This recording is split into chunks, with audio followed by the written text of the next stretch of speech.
Punta kami ng peryaan. Mag-alis na sama ng loob tong isa. Kasi hindi siya makita kasi madilim.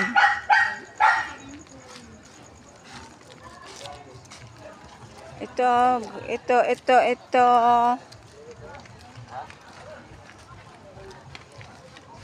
Madilim, kaya hindi makita yung isang tao dyan. Mag-alis daw siya ng sama ng loob.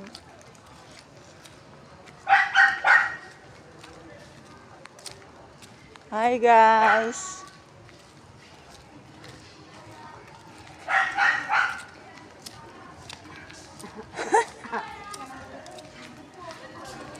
Ang isang tinao, magatanggal daw ng sama ng kalooban.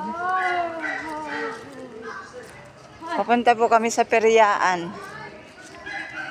Mamamasyal. Comment lang sa baba. Follow and share. Facebook and TikTok and YouTube. Facebook and YouTube at TikTok. Like and share. Follow. Pa-follow.